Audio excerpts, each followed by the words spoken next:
Have you noticed that there aren't many new highways being built in the United States? Actually, there's none. The last highway built in the US was the 12.5-mile segment of Interstate 70 that runs through Glenwood Canyon in Colorado. That highway was completed and opened in October of 1992. Since then, there's been nothing. No new highways, not even new portions of highways. Why? Is it just about the money? Not exactly. Adjusted for inflation, the interstate highway system cost the US $618 billion to build. It's a high sum, but certainly not enough to stop more construction. There are other reasons why we're not getting new highways, and we're gonna break every single one of them down in this video. And surprise, it's not all about taxes and the cost of building. The first reason is that the United States is far more focused on maintaining its network of highways than it is on expanding it. You've probably seen this yourself when you're driving. The telltale road work ahead signs that bring you to a crawl are responsible for 24% of non-recurring delays in traffic.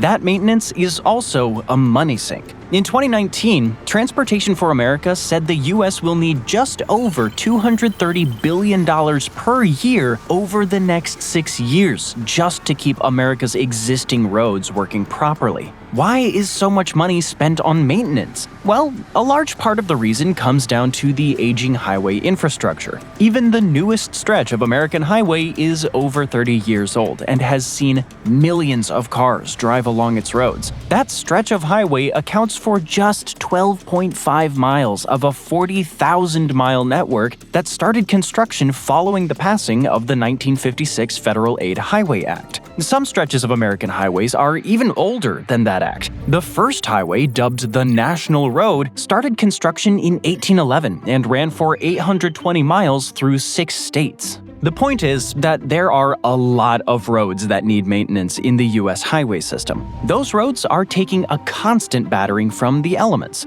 Combine water, sunlight, and natural oxidation, and you have 3 powerful elemental punches that can slowly destroy the roads. Rain mixed with snow and ice places American highways under constant pressure. The average annual rainfall in the US was 29.5 inches in 2023, and that includes snow, hail, and other water-based elemental threats. That's 29.5 inches of water that seeps into weakened road base layers, causing cracks and potholes. The ultraviolet rays that hit American highways thanks to natural sunlight slowly dissolve the asphalt used in modern roads. Even the oxygen we breathe is a problem. It breaks down asphalt to the point where the material becomes even more susceptible to cracking. Add a constant flow of vehicles rumbling over it, and you have a recipe for faltering infrastructure. The US has dedicated $110 billion to improving its roads as part of the Investment and Jobs Act, but that's all money that isn't going toward the construction of new highways. Still, surely there's enough money to cover repairs and new highway construction. The US government collected almost $4.4 trillion from taxes and other revenue in fiscal year 2024 alone.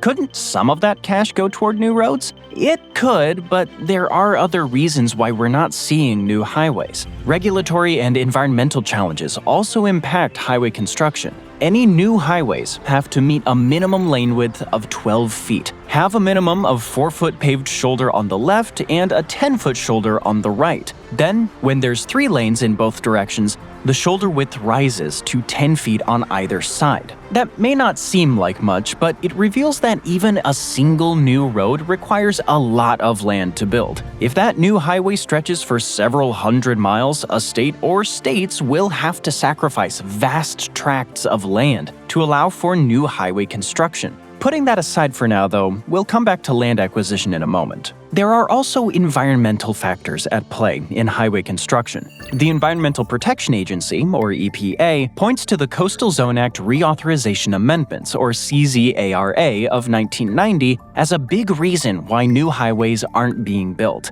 CZARA is designed to minimize the runoff into America's coastal waters, 21% of which is already susceptible to both land-to-sea and sea-to-land contamination, according to NASA. The EPA says improper road planning can contribute to these pollution problems. So, any organization that even considers new highway construction has to avoid building their roads in any area that could affect American coasts or wetlands. But that's not all. They have to consider how water drains, how the soil responds, the local climate, and even the shape of the land before a single bulldozer is revved up. These are long-winded and expensive processes that likely deter the US from even considering building new highways. It already costs $1.25 million per mile to simply mill and resurface a 4-lane road. So the billions it would cost to build a new one that meets existing regulations, it's simply too much. There are also regular inspections to consider. If we hone in on bridges, 83% of highway bridges are inspected by the Department of Transportation, or DOT, every 2 years. Annual inspections are carried out for 12% of bridges. Each of those inspections costs money, and any new highway has to pass these rigorous inspections. That's just another expensive hurdle standing in the way of construction. Standards are only getting stricter. The 2007 collapse of the I-35 West Bridge in Minneapolis, which involved 111 vehicles, shows that the DOT is still trying to get its inspection routines right. More regulations have to be put in place to ensure the existing crumbling highway system is up to standard before new roads can even be considered. Despite these barriers, there are still some plans for new highway developments. Interstate 99, which should run between southern New York and central Pennsylvania, sits in a partially completed state thanks to massive flooding and issues arising from the COVID-19 pandemic. There are many others still in the proposal stages, so the US is at least trying to get extensions to its existing highway system off the ground. So, what are other problems stopping it? Apart from the cost and regulatory issues of building a new highway, there's also the land acquisition problem. The extensive amounts of land the DOT and other state and federal organizations need to build highways has to be bought and properly assigned for highway usage. It then has to get by a general public that is often not happy to see a highway being built or expanded. In April of 2022, a group of Texan citizens took to the streets to protest a $9 billion project to widen and realign several of the city's major highways. Those plans, claimed the protesters, would force the displacement of thousands of people from their homes, as well as destroying hundreds of schools, businesses, and even local churches. Texas Governor Greg Abbott argued that Texas needs the highway expansions to help it handle the explosive population growth it's experienced over the last few years. At the time of the protests, Texas was growing at a rate of 1,100 people per day. According to Abbott, those people need new highways, but they also need places to live and work. Any new highway that's built needs to sacrifice the latter for the former. Texas's I-45 project alone will force the displacement of 1,200 people, with City Limits author Megan Kimball noting that most of those displaced are people of color. Not only are there land acquisition problems to face when building new highways, but also social issues that require confronting. And these are only the problems a single state faces because it wants to expand its highways. Building a brand new road comes with these same problems and more. There's the sheer cost of acquiring land, for instance. The cost of a single acre in America averages out to almost $18,500. Naturally, the price varies depending on the state. In California, an acre costs over $24,500, whereas you can pick up the same amount of land in Arizona for about half as much. Still, there's a clear cost burden at play here. Assuming we have a 6-lane highway road, the regulations state that each lane has to be 12 feet wide. That creates a total of 72 feet. With 3 lanes in each direction, there also needs to be 20 feet of paved shoulders on each side of the highway. This adds up to 40 feet, giving us a total approximate width of 112 feet. This hypothetical highway is just 0.02 miles wide. Now, when we stretch that over the 12.5-mile segment of I-70 we mentioned earlier, you end up with about 0.26 square miles of land. Doesn't sound like much. right? But when you convert that to acres, you get 166 acres. Multiply that by the average land cost of almost $18,558 per acre, and you're staring at a land acquisition price tag of over $3 million for a tiny stretch of highway. And remember, that's before planning, construction, and all the other costs kick in. If that land includes housing, like it often does in Texas, you can kiss your budget goodbye. But let's say a prospective highway builder has the money to buy the land and build the highway. They're all set, right? Not necessarily. As the 2022 protests in Texas showcased, that highway builder still has to deal with space constraints. Governor Abbott may be willing to displace thousands of people, but those people don't want to be moved. That's a situation you'll see all over the US as new highway construction has to be balanced against urban sprawl and growing populations. Those protesting Texans aren't the only ones who want highway builders to take a break either. In February of 2024, a coalition of almost 200 groups was calling for the US to create a nationwide moratorium on expanding the existing highway system. Those groups argue that highways, and the cars that use them, create an environmental nightmare for the country. American vehicles combined to generate 370 million metric tons of carbon dioxide equivalent in 2022 alone, with the addition of more highways only likely to worsen that emissions problem. Combine those climate-related issues with the displacement that occurs when trying to build highways through densely populated urban areas, and you have a recipe for protests that slow construction down to a crawl.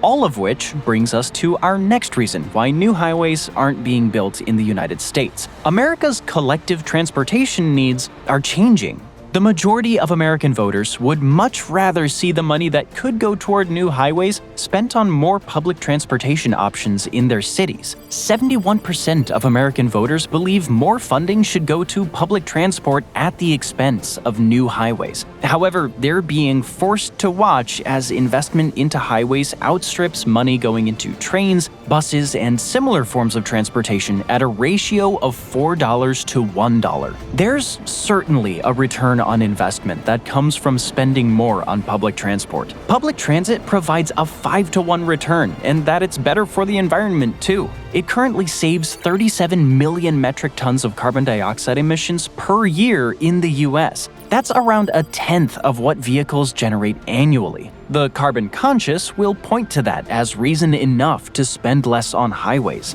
Other changes in vehicle usage and ownership may also make highways increasingly obsolete. Attitudes toward vehicles are starting to shift. About a third of Americans say they'd be willing to ditch car ownership altogether by 2030, with 18% saying they're very likely to do so. The rise of ride-sharing apps such as Uber may play a part in this, as could the increasing appetite for public transit mentioned earlier. Even though household car ownership rose between 2015 and 2022, the sheer number of vehicles on American roads has declined over the last 3 decades.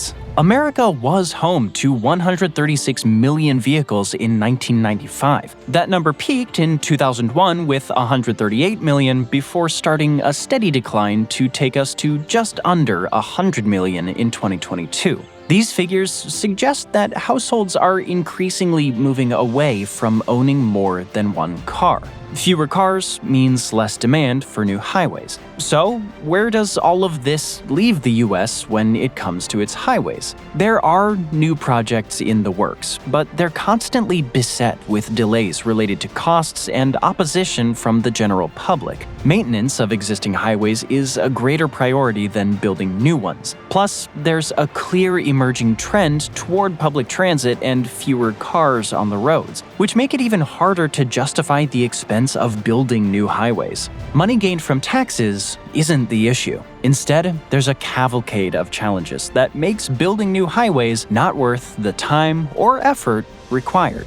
But what do you think? Should the US build more highways? And if so, why? Tell us your thoughts in the comments below, and as always, thanks for watching and take care out there.